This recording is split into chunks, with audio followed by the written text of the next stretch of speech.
no spend day. Good morning, Kaola! And for today's vlog, i-share ko sa inyo ang aking no spend days kasi may tinatanong kung paano daw gawin yun. So, kakagising ko lang. Kaya, magpasentrahan niya na. But yeah, gagawin natin ngayon ang no spend day. So, i-share ko sa inyo kung paano yan. I work from home, so wala akong gagawin. I mean, hindi ako aalis. Nasa bahay lang ako. Ginagawa ko to usually 2 times a week or 1 per week. Ganon. Put more effort into what's not going so much of like what I've overcome. So this is my lunch. It cost me 0 pesos din. Chicken pastil na natira pa. And then, nagsaing lang ako. And then water. Kakaligo ka lang. So, huwag niyong ka-i-rush.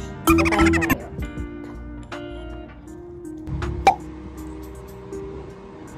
So, nag-start na ako mag-work. And, di ko pala nakwento sa inyo mga Kaola, no? 2 weeks ago, ako po ay na-hospital dahil sa acid reflux. And pinagbawalan akong magkape. So, for today's menu, ano tayo? Matcha. So, ayan, magmamatcha tayo for today.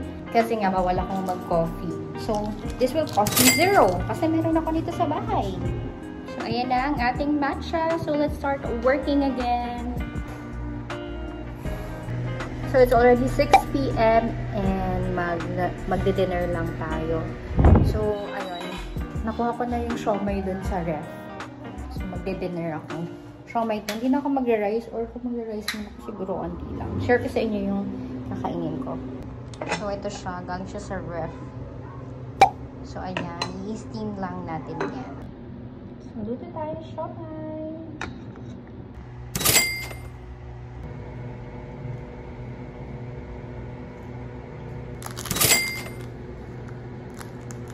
It's almost end of my shift at wala akong nagastos today. So, congrats. Mission accomplished ang ating no spend day today. Yun na lang muna. Thank you and bye-bye.